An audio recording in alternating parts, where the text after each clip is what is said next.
20장 1절에서 17절의 말씀입니다. 우리 함께 한 목소리로 읽겠습니다. 시작. 하나님이 이 모든 말씀으로 말씀하여 이르시되 나는 너를 애굽 땅 종되었던 집에서 인도하여 낸 내 하나님 여호와니라. 너는 나 외에 다른 신들을 내게 두지 말라. 너를 위하여 새긴 우상을 만들지 말고 또 위로 하늘에 있는 것이나 아래로 땅에 있는 것이나 땅 아래 물속에 있는 것에 어떤 형상도 만들지 말며 그것들에게 절하지 말며 그것들을 섬기지 말라.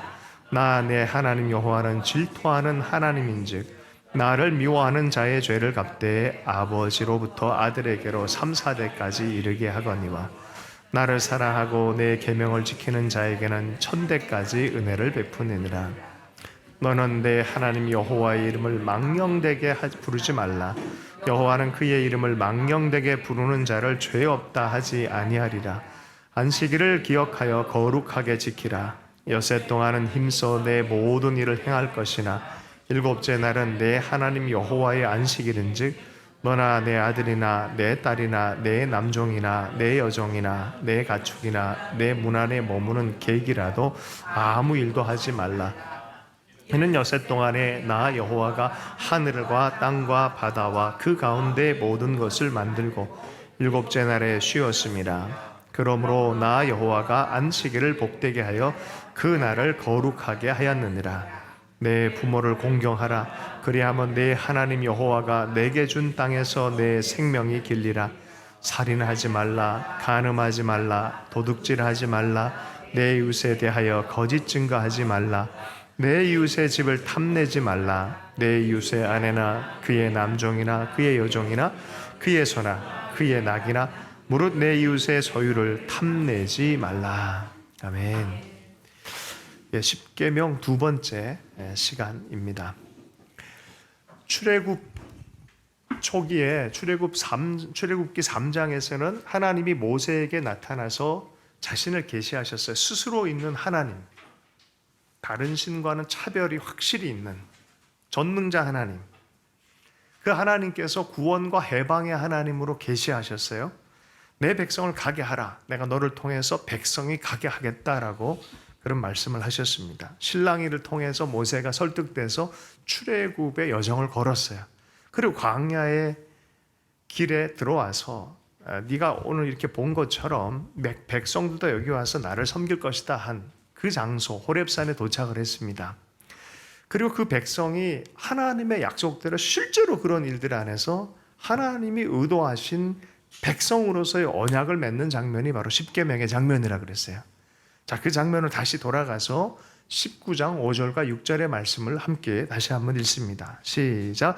세계가 다 내게 속하였나니 너희가 내 말을 잘 듣고 내 언약을 지키면 너희는 모든 민족 중에서 내 소유가 되겠고. 다시 한번요 읽습니다. 시작. 세계가 다 내게 속하였나니 너희가 내 말을 잘 듣고 내 언약을 지키면 너희는 모든 민족 중에서 내 소유가 되겠고. 세계가 다 하나님의 소유다라 말합니다. 만물이 다 주님의 소유다라 말합니다. 그런데 그 민족들 중에서 너희들이 특별히 소유가 되어진 언약의 백성이 될 거란 거예요. 사실 하나님의 프로포즈입니다. 하나님이 내가 너희들을 백성 삼아서 나는 너희의 하나님이 되어서 영원토록 함께하겠다라는 프로포즈입니다. 6절 말씀을 같이 읽어보겠습니다. 시작. 너희가 내게 대하여 제사장 나라가 되며 거룩한 백성이 되리라. 너는 이 말을 이스라엘 자손에게 전할지니라. 그것의 의미를 좀 더 설명해 줍니다. 제사장 나라가 되고 거룩한 백성이 될 것이다 라고 말합니다. 잘 생각해야 돼요. 애굽에 있을 때는 노예였어요. 노예 백성이 자유한 민족, 거룩 그 정도가 아니라 하나님의 거룩함을 담는 거룩한 민족 제사장 나라가 된 그 대상, 그 대상에게 언약을 하는 거예요. 언약하면 그런 백성이 되는 거예요. 그러니까 노예 백성에게 준 것이 아니라 자유한 하나님의 백성에게 주시는 계명이 바로 십계명이에요. 노예를 만들기 위해 주시는 법이 아니라 자유민들에게 하나님의 백성에게 주는 법입니다. 레위기서에서는요, 이 구조를 또 이렇게 설명을 해요. 레위기서 19장 2절의 말씀이에요. 너는 이스라엘 자손의 온 회중에게 말하여 이르라. 너희는 거룩하라. 이는 나 여호와 너희 하나님이 거룩함이니라. 거룩한 자유한 백성으로의 부르심이에요. 자, 20장 26절의 말씀을 함께 읽어보겠습니다. 시작. 너희는 나에게 거룩할지어다. 이는 나 여호와가 거룩하고 내가 또 너희를 나의 소유로 삼으려고 너희를 만밀해서 구별하였음이니라. 예, 하나님의 소유 삼은 백성, 거룩한 백성이라는 거예요. 구별된 백성, 거룩한 백성, 하나님의 백성, 제사장 나라. 이게 하나님의 플랜이에요. 하나님의 플랜, 하나님의 계획이에요.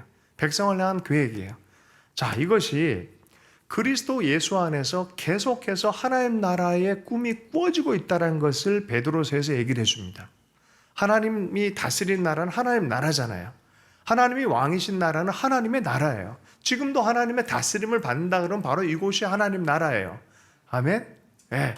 자, 보세요. 베드로전서 1장 15절 16절 말씀을 함께 읽겠습니다. 시작. 오직 너희를 부르신 거룩한 이처럼 너희도 모든 생실의 거룩한 자가 되라.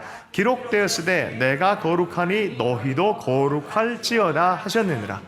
거룩한 백성에 대한 얘기를 한다면 반드시 그 다음에 하나님의 소유된 백성이 나와요. 베드로전서 2장에 뭐가 나오게요? 소유된 백성이 나와요. 2장 말씀, 2장 9절의 말씀입니다. 시작. 그러나 너희는 택하신 족속이요 왕같은 제사장들이요 거룩한 나라요 그의 소유가 된 백성이니 이는 너희를 어두운 데서 불러내어 그의 기이한 빛에 들어가게 하신 이의 아름다운 덕을 선포하게 하려 하심이니라. 이스라엘은 언약했지만 실패했어요. 이스라엘이 이 언약을 포기해버리는 것처럼 됐기 때문에 하나님께서도 그 언약을 깬 이스라엘을 향해서 포기하실 수밖에 없는 듯한 분위기예요. 그러나 그래서 예수를 통해서 다시 이 나라가 전진하고 있고 계시되어지고 풀어지는 것들을 교회를 통해서 얘기를 합니다. 너희는 택한 족속의 왕같은 제사장이라. 누구한테 얘기했던 거예요? 이스라엘 백성들에게, 하나님의 백성들에게 얘기했던 그 말을 그리스도 안에서 얘기를 해주는 거예요. 자, 기이한 빛에 들어가게 하신 이의 아름다운 덕을 선포하게, 그분 예수님 때문에 다시 하나님 나라의 꿈이 계속해서 진행되어지고 계속해서 계시가 되어지고 있다는 것을 얘기를 합니다. 하나님 나라가 있으면 세상 나라가 있죠. 세상 나라의 힘으로 가장 강력하게 세계를 다스렸던 나라가 로마였습니다. 로마가 그 힘으로 평화를 구축해냈어요. 그걸 뭐라고 합니까? 팍스 로마나, 로마의 힘으로 평화를 구축하다. 이 평화는 힘의 평화예요. 힘을 구축해가지고 장악하고 만들어내는 질서입니다. 그곳 안에는 뭐가 있어요? 노예가 있어요. 노예가 있어요.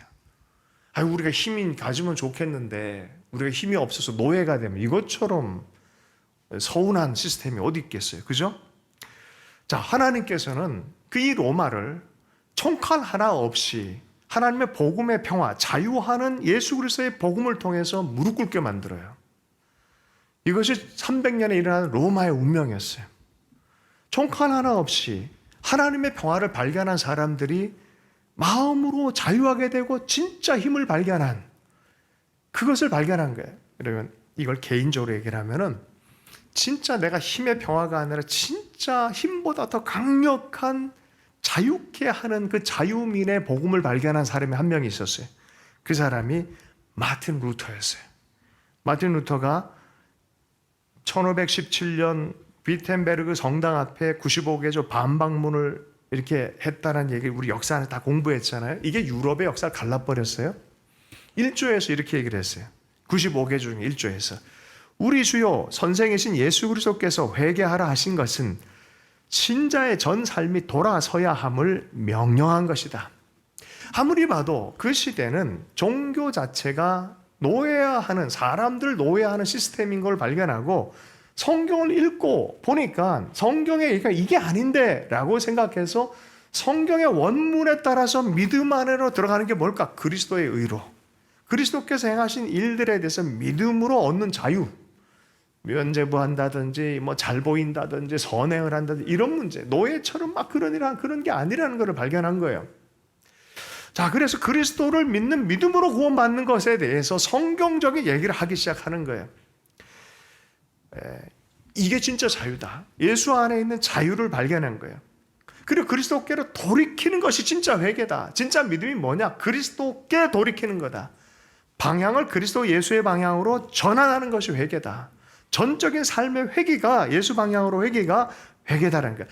복음의 구원에 대해서 발견한 것이에요. 그러니까 그때 종교인들, 정치가들이 좋아했겠어요? 그때 정치는 종교와 연계가 돼 있어가지고 다 자기 권력화가 되는 수단이었단 말이에요. 기분 나쁜 사람들이 루터를 법정에 불렀어요. 보름수 국회라고. 너 회개해.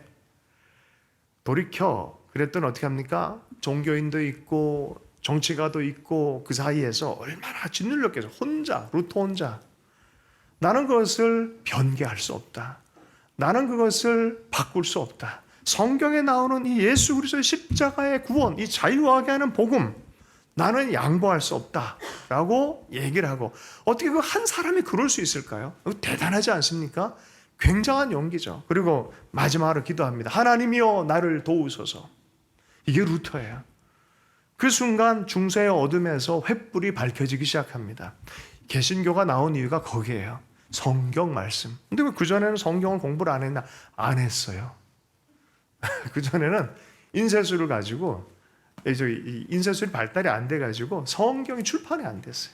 그러니까 몇몇 사람들 수도원에서도 몇 구절 알고 그냥 전통대로만 신앙생활을 하다 보니까 이렇게 믿으면 그냥 뭐 대충 천국 가겠지. 야, 너 헌금 많이 해. 그래야 천국 가. 너 면죄부 사. 그래야 네가 천국 가. 조상들, 야, 천국 보내줄게. 면죄부 사. 이런 거예요. 이런 식의 믿음들의 체계였어요. 성경을 몰랐단 말이에요. 로마서의 말씀을 읽고 믿음의 구원이 무엇이고 십자가 구원이 무엇이고 주님이 행하신 일들의 구원이 무엇인지 이해한 거예요. 십자가 예수님을 발견한 것이죠. 그러면 이것이 바로 해방자 하나님이세요. 해방자 하나님. 하나는 우리를 노예 백성에서 자유케 하기 위해서 십자가로 우리의 죄와 죽음의 시스템 안에서, 힘의 시스템 안에 짓눌려서 죽게 만드는 것들 자유케 하신 하나님이다라고 말해요. 제가 잘 아는 목사님이 이렇게 하나님을 표현했습니다. 제가 개인적으로 잘 아는 거 아닌데 제가 좋아하는 목사님이 있어요. 그 목사님 이런 얘기를 했어요. 사람을 묶는 것은 하나님의 마음과 멀다. 종교든 정치든 이념이든 문화이든 불의한 체제로부터의 해방자 하나님이 인간답게 살아가는 법을 알려주시기를 원하십니다. 히브리인의 하나님, 인종이 아니라 유민이고 약속을 믿는 이들이었다. 잘난 사람이 아니라 천대받는 이들의 처지를 헤아리는 하나님이 바로 우리가 믿는 하나님이시다.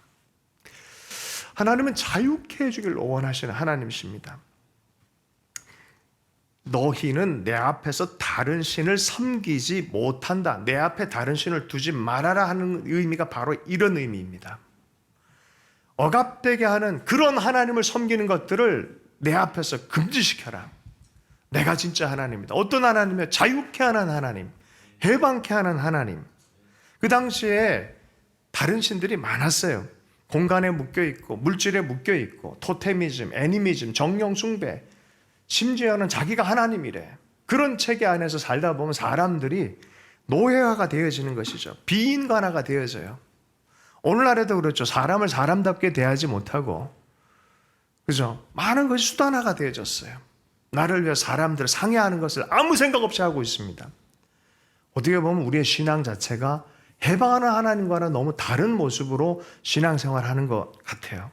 그걸 뭐라고 해요? 그걸 우상숭배라고 하는 거예요. 우상숭배. 동생을 죽인 가인에게 하나님께서 그 하나님의 땅에서 벗어나게 만들었죠. 그렇지만 그 가인도 보호해주면서 표를 만들었어요. 가인을 해치는 자는 7배 그런 심판이 있을 것이다 라는 그런 얘기를 하죠. 그런데 가인의 문화는 어떻게 더 강고해지냐면은 창세기 4장 25절에 보면 이렇게 나와 있습니다.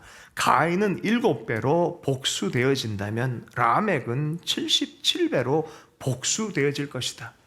시대 전체가 복수와 힘과 이러한 압제의 어떤 문화의 분위기가 강해지는 것을 보게 되어집니다. 내 마음, 내 힘, 내 힘이 있어야 사람은 무시받지 않아. 그러니 힘을 추구합니다. 그 힘을 보태줄 것, 그것을 원합니다. 그것이 우상입니다. 하나님이 아닌 것이라면 그건 우상입니다. 현대인도 사실은 우상을 숭배하고 있죠. 돈을 숭배하고 권력을 숭배하고 명예를 숭배합니다. 현대인의 우상은 출세라는 말이 있어요. 출세해보고 싶다. 뭐예요? 성공해서 남들 무시 못하게 하고 싶다. 여러분, 성공해서 불행한 사람이 얼마나 많은데, 그런데 그것을 계속해서 출세하고 싶다라고 얘기를 합니다. 자기 힘의 우상을 만들어 보고 싶다라는 그런 얘기입니다. 자, 어디서부터 나왔어요? 7배, 77배를 복수하고 나를 못 건드리게 하고 내가 보존되어지고 내 힘의 체계를 만들고. 마태복음에서 예수님과 베드로가 대화를 합니다. 하루에 몇 번, 내가 7번씩 용서를 할까요? 라고 말했더니 주님 뭐라고 하십니까? 하루에 7번이라도 70번씩 77이 49 몇 번입니까? 490번이라도 해라. 이거는 숫자의 문제가 아니라 너는 용서의 존재가 되라는 소리입니다. 너는 용서의 존재가 되라. 보복하고 원수 맺고 하는 그런 것이 아니라 어떤 존재가 되라고요? 용서의 존재 자체가 바뀐 사람이 되라라고 말하는 것입니다. 사람들은요, 불안 때문에 이 숙명에서 벗어나지 못하는 이런 우상 숭배적 삶으로 자꾸 갑니다. 내 삶이 누군가를 향해서 선물의 삶을 살고 생명의 삶을 살아야 되는데 상해하고 복수하고 원한 맺고 하는 그런 삶을 살아가게 됩니다. 스크루지가 돈을 모아서 돈으로 내 삶을 안전하게 하려고 하다가 깨달음이 왔잖아요. 그래서 어떻게 했어요? 크리스마스 선물로 자기 삶을 그렇게 우상처럼 자기 생명처럼 생각하던 재정을 흘려보내기 시작합니다. 무슨 일이 벌어졌습니까? 돈보다 더 강력한 걸 발견한 거예요. 마음속에서. 왜요? 돈에 의지하던 삶이 다른 걸 의지하는 삶으로 지향이 바뀐 거예요. 그렇잖아요. 돈을 왜 못 놓습니까? 이게 내 삶을 지켜주는 우상으로 생각하기 때문에 그랬잖아요. 스크루지가 발견했어요. 그것을 내어놓기 시작합니다. 자유한 하나님의 백성의 복을 줄 수 있는 사람들, 믿음과 용기의 사람들이에요. 이게 자유한 사람들이에요. 어떤 것에 매이지 않는 사람들입니다. 여러분, 진리를 알지니 진리가 너희를 자유케 하리라 그랬잖아요. 진리가 무엇이냐 물었을 때 내가 곧 길이요 진리요 생명이다. 예수 그리스도께서 길과 진리와 생명이 된다는 말이에요. 진리를 아는 자들은 매임에서 벗어나서 자유하는 삶을 산다라고 말합니다. 진짜 은혜 받으면은 다른 어떤 게 안 보여요. 예수 그리스도께서 내 힘과 능력과 내 삶의 모든 것이 되는 것, 정말 내 삶에 찾고자 했던 그 부요함의 원천, 힘의 원천을 그리스도 안에 발견한 사람이 되는 것이죠. 다른 어떤 것으로도 흔들리지 않는 사람이 되어져요. 모라비안 교도 중에 유명한 일화입니다. 맨날 싸우고 맨날 투닥투닥대고 하던 이 공동체 내에 있었던 사람이 성령이 임하고 예수 그리스도의 사랑이 부음받아지니까 어떻게 하면 이 복음을 예수님을 전할까라는 삶으로 전환이 됐죠. 그러니까 한 부류를 보니까 노예들이 있는 거예요. 근데 저기는 노예가 아니고선 복음을 못 전하니까 자기를 노예로 팔아요. 그래서 그 노예 공동체에 들어가서 복음을 전합니다. 이 사람은 노예입니까? 자유민입니까? 영혼이 정말로 자유가 뭔지 알았기 때문에 스스로를 그렇게 할 수 있었던 거 아니겠습니까? 고린도전서 9장 19절의 말씀입니다. 내가 모든 사람에게서 자유로우나 스스로 모든 사람에게 종이 된 것은 더 많은 사람을 얻고자 함이라. 노예여서 그렇게 사는 게 아니에요. 진짜 자유한 걸 알기 때문에 그렇게 살아가는 거예요. 많은 사람들을 왜 목사님이 그렇게 왜 이렇게 섬기십니까? 그죠? 왜 편하게 살아도 될 거를 왜 이렇게 하십니까? 자유한 걸 아는 사람들은 도리어 묶일 줄도 아는 거예요. 그 사람은 노예이기 때문에 그걸 하는 게 아니에요. 자, 하나님께서 말씀의 법을 주십니다. 말씀의 법을 준 이유가 거룩한 자유한 백성을 위해서 주신 거라는 것을 분명히 말하고 있어요. 신명기서 6장 24절 6장 24절의 말씀 보면요, 함께 읽습니다. 시작. 여호와께서 우리에게 이 모든 규례를 지키라 명령하셨으니 이는 우리가 우리 하나님 여호와를 경외하여 항상 복을 누리게 하기 위하여 하심이니 또 여호와께서 우리를 오늘과 같이 살게 하려 하심이라. 왜 하나님이 이 법을 주셨냐? 항상 복을 누리게 하기 위하십니다. 복 받게 하려고 주셨다는 거예요. 아멘? 네, 이게 복이에요. 그리고 오늘같이 자유민으로 살도록 하기 위해서다. 더 이상 묶이고 노예 같은 삶을 살게 하기 위해서가 아니다라는 거예요. 신명기 10장 13절의 말씀 또 같이 함께 읽어보겠습니다. 시작. 내가 오늘 내 행복을 위하여 내게 명하는 여호와의 명령과 규례를 지킬 것이 아니냐. 이 계명과 율법을 지키는 이유가 뭐냐? 너 행복을 위한 거다. 복을 위하고 행복을 위한 것이다. 여러분 말씀을 왜 읽습니까? 이거 복이 된다는 거예요. 하나님 복으로 주셨다는 거예요. 아멘? 이 성경의 말씀 우리에게 복이 되는 줄로 믿습니다. 그런데 이 마음을 경직되고 완고한 그 마음으로 받은 사람들은요, 이게 마음의 생명으로 듣지를 못해요. 이게 참 어렵습니다. 근데 성경을 자세히 그 사랑의 마음으로, 하나님의 존중의 마음으로 이 성경을 읽다 보면 보이기 시작합니다. 이 하나님의 법이 얼마나 사람을 사랑하는지를 이해하기 시작합니다. 신명기 25장 3절에 보면은 사람들을, 범죄자를 심판하고 때리되 어떻게 알아? 40대 이상은 때리지 마라. 그 형제다. 인권을 존중해줘라. 그냥 깨달은 데 수준까지만 하지 형제를 경히 여기는 수준까지 가면 안 된다. 고아와 가부를 돌봐줘라라고 말합니다. 약자에 대해서 배려할 줄 알아야 된다. 제가 한번 신학교 다닐 때 구약 선생님한테 질문했죠. 아니 왜 하나님은 왜 이렇게 약자 편입니까? 답이 기가 막혀. 그게 우리 하나님이다. 그게 우리 하나님. 그러니까 약자에 관해서는 굉장히 이게 누구 편? 그럼 약자 편 이렇게 하시는 게 우리 하나님의 방식이라는 거죠. 자, 신명기 14장 28절 29절에 보면은 이건 같이 한번 읽어보면 좋겠습니다. 시작.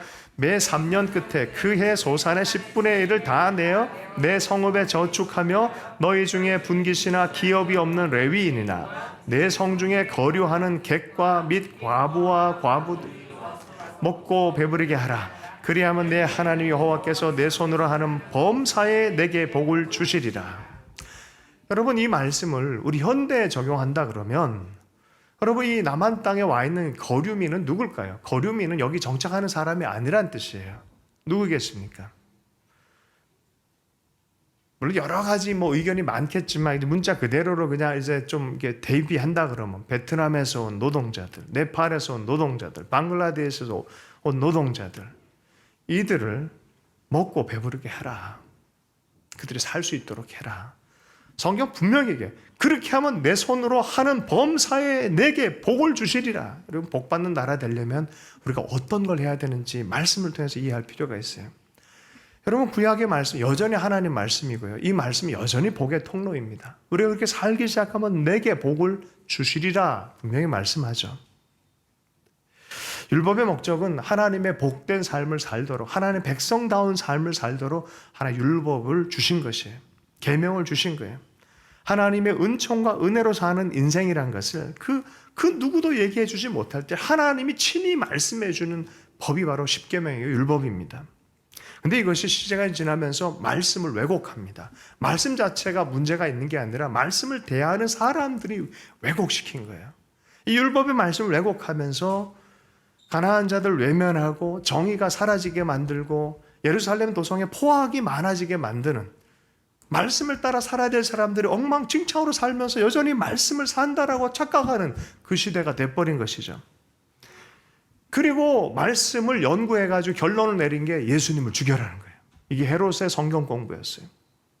여러분 성경 공부하다가 하나님의 마음을 죽여버린다면 그게 무슨 성경 공부라고 할 수 있겠습니까?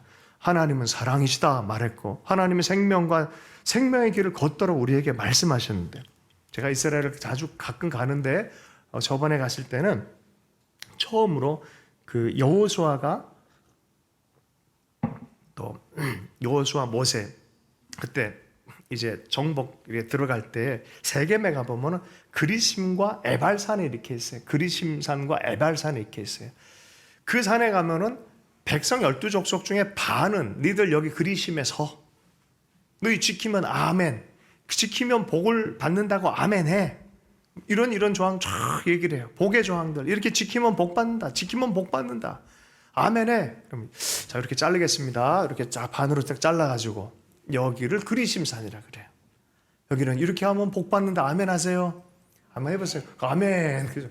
여기는 에발산이에요. 여기는 안 지키면 저주. 아멘 해. 여러분, 그리심산에 서겠습니까? 에발산에 서겠습니까? 저는 에발산을 갔을까요? 그리심을 갔을까요? 그리심을 갔어요, 저도. 근데 나중에 그걸 연구를 하다 깜짝 놀랐어요. 여러분, 그 에발산, 니들 이거 안 지키면 저주받는다라고 하는 바로 그 장소에 그리심산에 제단이 있지 않고 에발산에 제단이 있다는 거예요. 제단은 뭐 하는 곳이에요? 제사 지내는 것이에요. 양을 잡고 소를 잡고 피를 흘려서 백성의 죄를 사해주는, 하나님 앞에 용서를 받는 그 장소란 말이에요. 하나님의 에발산으로 저주받아서 끝나기를 원하십니까? 그럴지라도 너희들 다시 나와서 하나님 앞에 나와서 붙잡으라. 이게 하나님의 마음이라는 거예요. 히브리서에는 이렇게 얘기합니다. 히브리서 12장 24절의 말씀에 새 언약의 중보자이신 예수와 및 아벨의 피보다 더 나은 것을 말하는 뿌린 피니라. 예수와 예수 그리스도의 피, 아벨의 피보다 더 낫게 말한다는 거예요. 아벨은 어떤 사람입니까? 가인에게 죽은 사람이에요. 죽은 동생이에요. 얼마나 억울해요. 하나님 앞에 가면 억울합니다. 이거 보상 좀 해주세요 라고 하지 않겠습니까? 그게 아벨의 피의 의미예요. 그런데 예수 그리스도와 예수의 피는 어떤 피예요? 찌른 자, 죽인 자마저도 하나님 저들을 불쌍히 여겨주십시오. 저들은 저들이 행하는 것을 알지 못함입니다. 이게 예수 그리스도와 그리스도의 피의 뿌린 피의 의미인 것이죠. 여러분, 하나님은 변한 분이 아니 예전이나 지금이나 동일한 분이에요.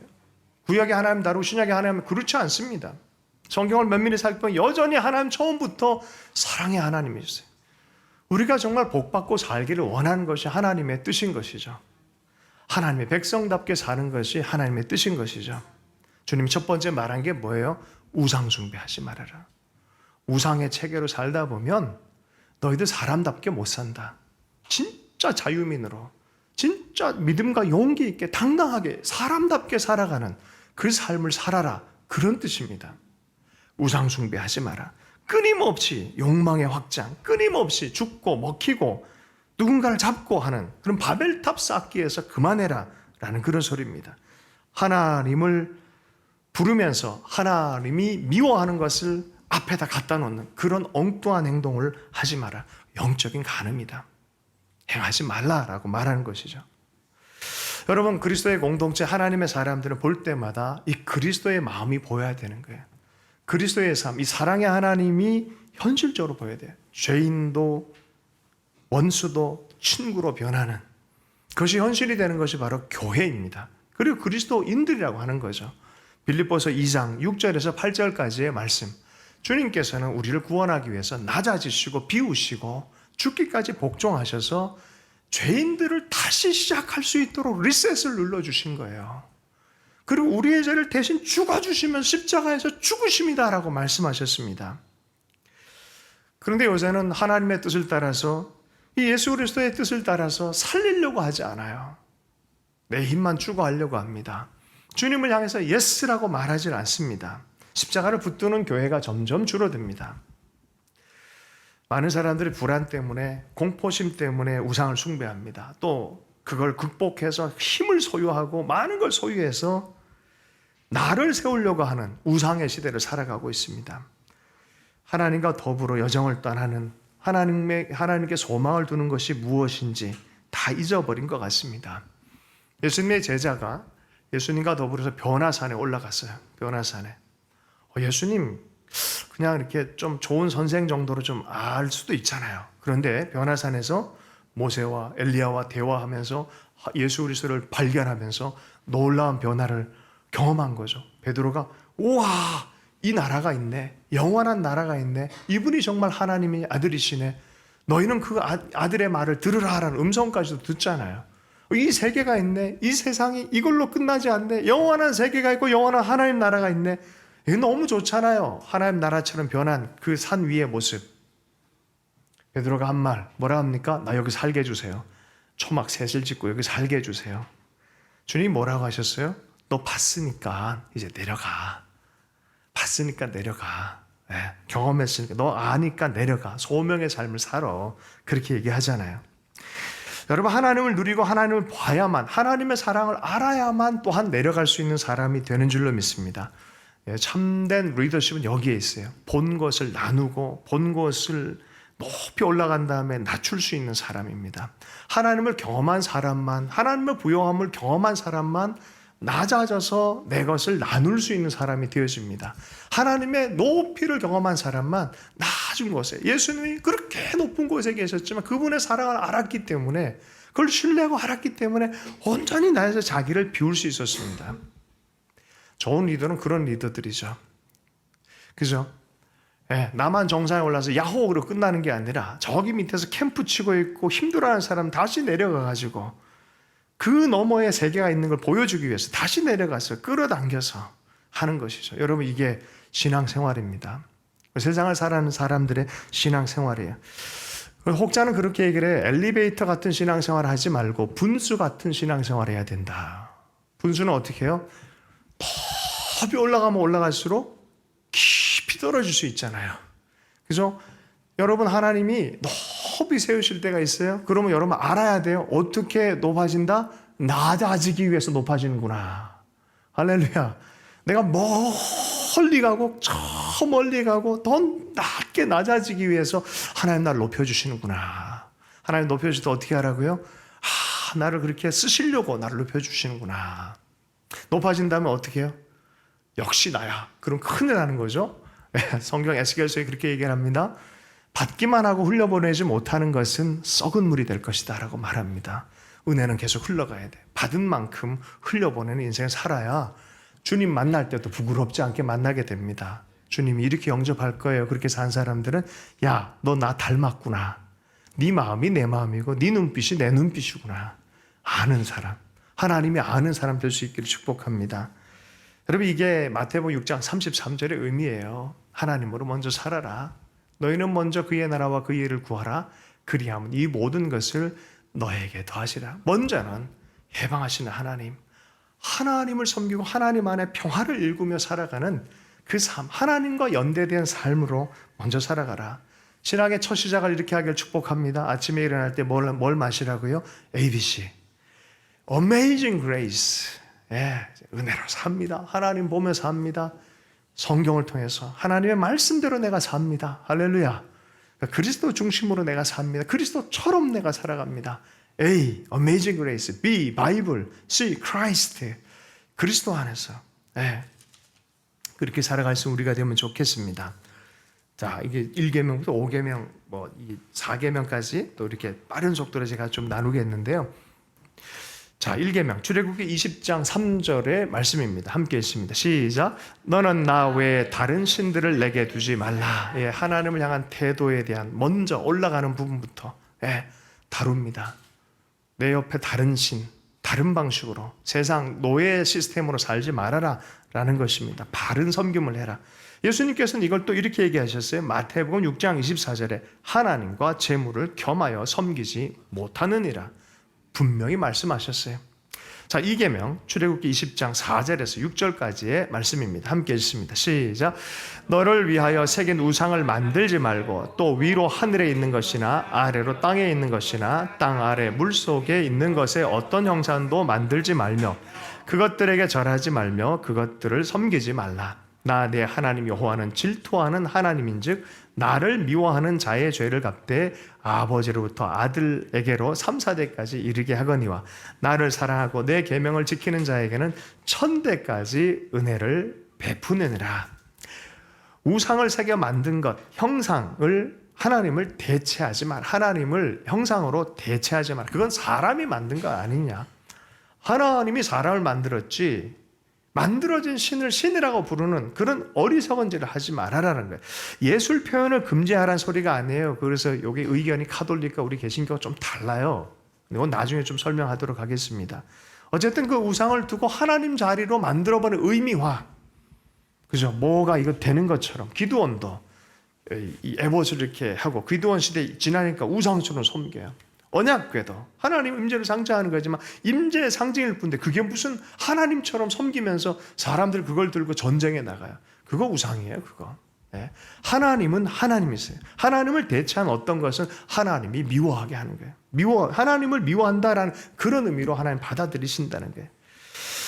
인간을 또한 우상화해서도 안 돼요. 보니까 뭐 전 세계 제일 큰 그 이 불상 뭐 이 신상들 뭐 이거 보니까 그 중에 인도에는 엄청난 크기의 한 사람 그 신상처럼 만들어 놓은 그것도 있더라고요. 이 모든 게 하나님을 대체한다면 그것은 하나님이 미워하는 것이다. 하나님이 미워하는 것, 그것을 그냥 하나님 앞에 갖다 놓은 거, 얼굴 앞에 갖다 놓은 것 똑같다는 거예요. 나를 미워하는 자의 죄를 갚되라고 분명히 말하고 있는 것이죠.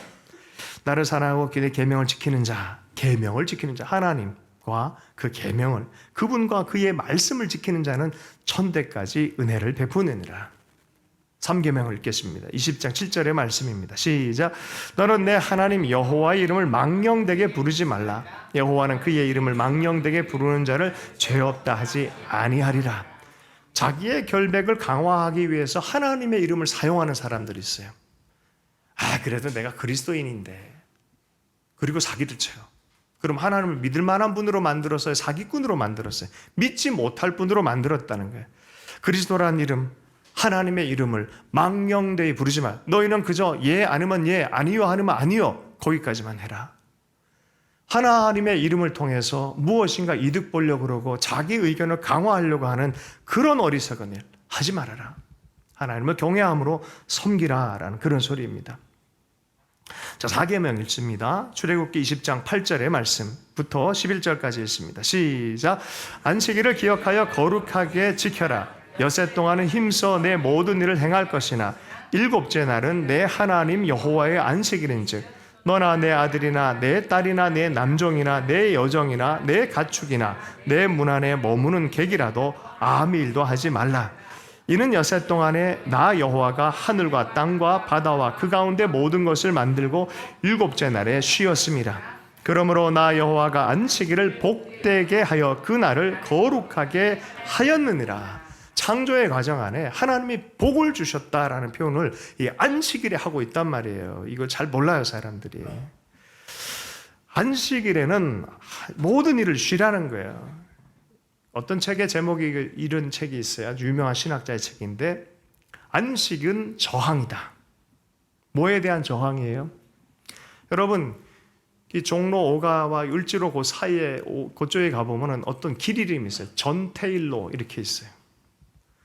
전태일이라는 분 아세요? 그때 당시에 노동자 10대 후반의 노동자들이 18시간을 일했어요. 18시간을 쉼없이 일했어요. 쉼없이.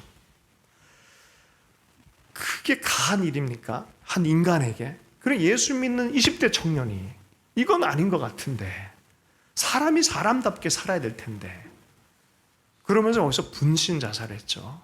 그게 노동운동의 아주 큰 분기점이 됐어요. 그래서 억울함 때문에 예수 믿는 젊은 아이들이 많이 나왔어요, 그때. 근데 신앙 없는 사람은 신앙의 눈이 없기 때문에 잘 모르지만 하나님은 처음부터 그런 것을 기뻐하지 않으세요. 그리고 안식일이 왜 저항해? 노예화하는 것을 저항하는 거예요. 그러면 있고 없고를 떠나서 안식일에 안식하지 못하고 내 삶을 꾸리고 뭔가를 성취하려고 하는 그 모든 모습들을 보면 그 노예적 삶이에요. 그렇게 살지 말라라는 거예요. 하나님을 예배하고 하나님 안에서 하나님을 즐거워하고 쉬라 하는 거예요. 그래야 너희들이 복 받는다라고 말하는 거예요. 쉬는 것과 레저는 다른 거예요. 또 안식일날 쉰다 그러면서 푸른 초장 찾아서 이쪽 푸른 초장이 아니라 저쪽으로 가면 안 되겠죠. 복 받는다라고 분명히 얘기해요. 그 안에서 정말 하나님을 보면서 하나님 안에 거하면서 안식일을 지키는 것이 너에게 복이 될 것이다라고 말하는 거예요.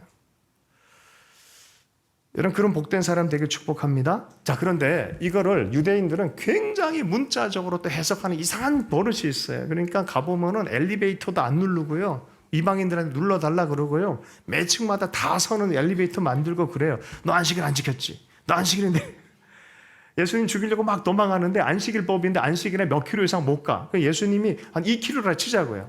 2킬로 1m 밖에 딱 있으니까 못 자고, 이 사람들은. 그 정도로 율법에 대해서 그러니까 율법의 정신을 모르고 율법을 문자적으로 자기 힘의 강화로 사용한다는 거예요. 율법은 사람 살리는 거지 사람을 매는 게 아니라고 성경은 분명히 얘기하잖아요. 그러면 예수님이 그런 얘기를 해요. 안식일의 주인은 누구다? 예수님이다. 사람 살리려는 거다. 자, 그러니까 하나님은 이제 안식일법이 없이 그냥 마음껏 해도 된다 이겠어요. 안식일을 복되게 생각하면 지키도록 우리에게 자유를 주신 거예요. 잘 지키도록, 복을 받도록, 지키도록 하기 위해서 한 거 아니겠어요? 사람을 살리는 안식일. 이건 복이니까 좀 지킬래라고 한 거죠.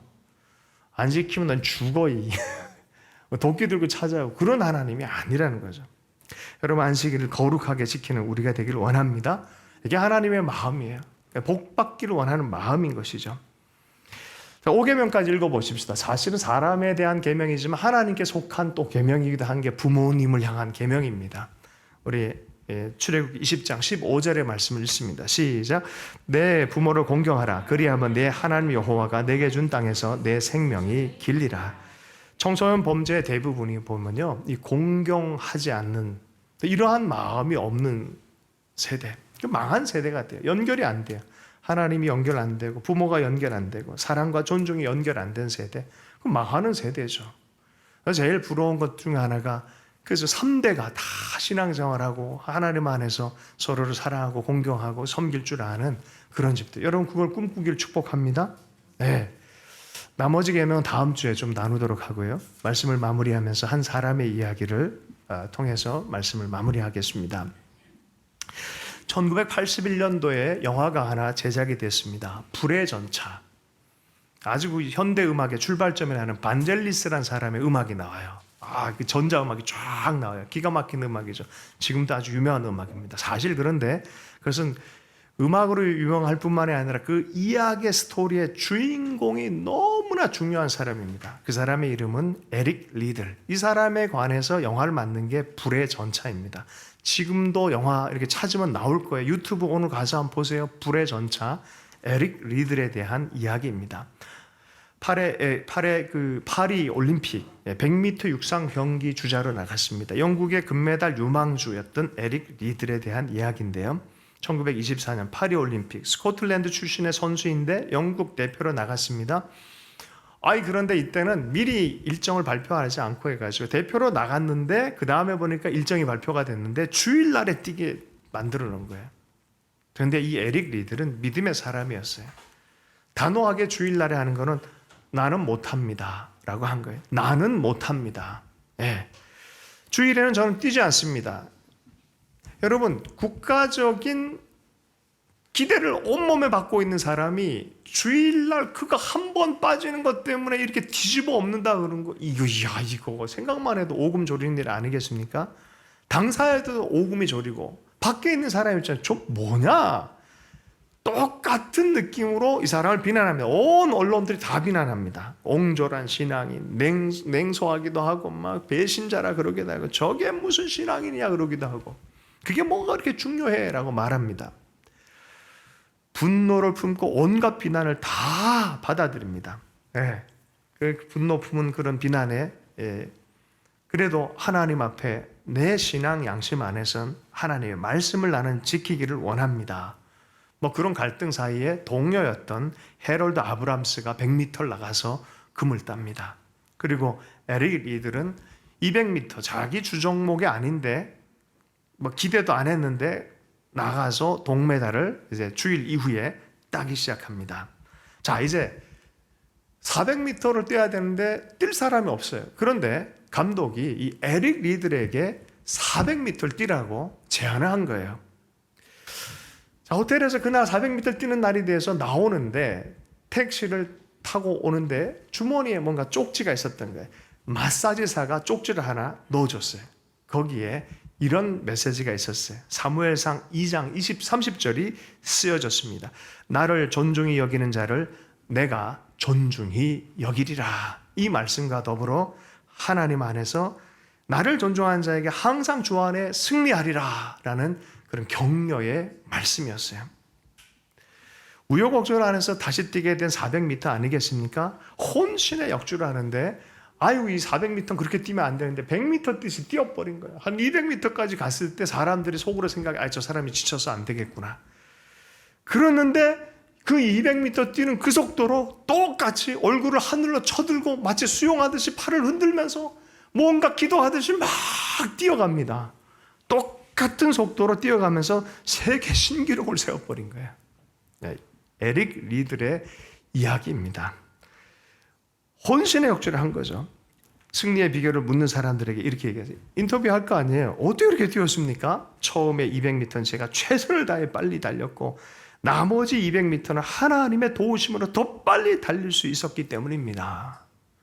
더 빨리 하나님 하면서 뛰었다는 거예요. 하나님을 느끼며 뛰는 레이서, 승리의 예배자. 만찬장에서 사람들이 칭찬하고 막 그랬을 때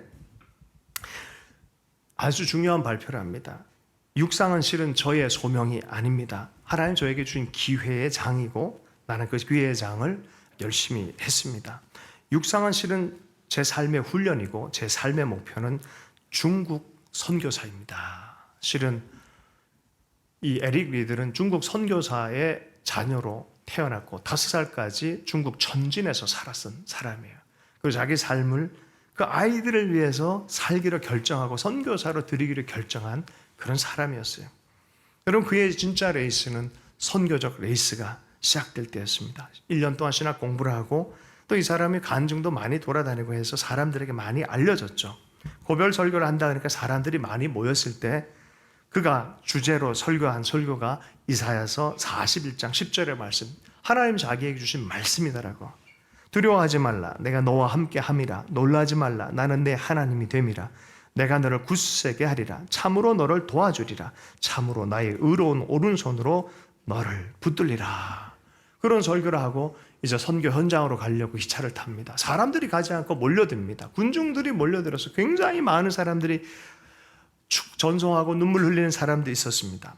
그럴 때 아쉬웠던 마음에 자, 이제 마지막으로 인사를 해야 될 그 장면에서 에릭 리들이 노래를 부릅니다. 찬송가 138절에 8장에 있는 노래입니다. 햇빛을 받는 곳마다 주 예수 다스리시고 이 세상 끝날 때까지 그 나라 왕성하리라. 주님을 찬양하면서 간절히 기도드리니 그 기도 향기 되어서 주 앞에 상달하도다. 온 세상 모든 사람들 그 사랑 찬송하도다. 어린이들도 기뻐서 구주를 찬송하도다. 주 예수 계신 곳마다 그 은혜 충만하도다. 고나고 지친 사람들 주님의 사랑 받도다. 이 세상 모든 만물아 주 앞에 경배하여라. 저 천군 천사 다 함께 주님을 찬송하여라. 첫 절을 부르자마자 군중들이 따라 부릅니다. 그 큰 감격 안에서 헌신의 찬송을 하고 기차는 떠나기 시작합니다. 여러분, 환송할 땐 사람이 많았지만 선교 현장에서는 쓸쓸한 것이에요. 가서 중국 아이들을 가르치는 것이죠. 과학과 수학을 가르치고 12년 동안 천진에서 있었고 7년 동안 산둥 농촌 마을 선교사로 살았었고 2차 대전 당시에 포로로 잡혔습니다. 그 포로 생활을 같이 했던 랭턴 칼키라는 사람은 나중에 대학교 교수님이 됐는데 그분의 증언입니다. 살면서 성자를 만나는 기회는 많이 없지만 자기는 그런 기회를 얻었다. 그 성자의 이름은 에릭 리들이었다. 그를 통해 그리스도 예수가 나타나는 삶을 자기는 봤다라는 거예요. 여러분, 그 안에서 그는 뇌종양으로 죽습니다. 감옥 안에서 죽었을 때 많은 사람들이 그를 존경해서 그 감옥 옆 작은 동산에 안장해 놨습니다.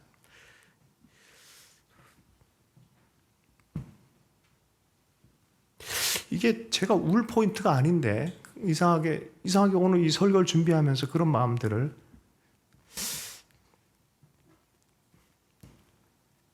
할렐루야. 여러분, 주님께 순종하는 것, 주님의 마음을 아는 삶을 살아갈 수 있기를 원합니다. 나를 존중하는 자에게 하나님께서는 또 존중하신다 말씀하셨어요. 오늘 시편 97편 14절의 말씀 우리가 교동문을 읽었는데요. 하나님이 이르시되 그가 나를 사랑한즉 내가 그를 건지리라. 그가 내 이름을 안즉 내가 그를 높이리라. 사랑하는 하나님의 음성을 듣고 끝까지 레이스를 달려가는 우리 한 사람 한 사람이 되면 좋겠습니다. 그렇게 살아야 돼요. 중간에 길 헤매면 안 됩니다. 요새는요 너무 희한한 길이 많아가지고 그리스도를 믿는 길이 무엇인지 혼돈된 세대를 정말 살아가고 있다 생각해요.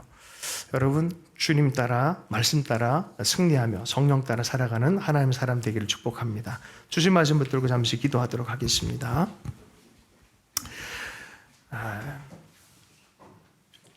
하나님 아버지, 우리가 말씀 앞에 결단합니다. 주님의 사랑의 계명들을 마음에 새기고 하나님을 사랑하고 사람을 사랑하는 자유민의 삶, 흔들림 없는 복음의 삶을 살게 하시고 또 누군가를 향해서 자유케 하는 복음의 삶을 살 수 있도록 은혜 베풀어 주시옵소서. 우리 각자에게 허락한 레이스들을 잘 달릴 수 있도록, 복음의 레이스를 잘 달릴 수 있도록 하나님 우리의 발에 등이 되어 주시고 우리의 길에 빛이 되어 주시기를 간절히 기도합니다.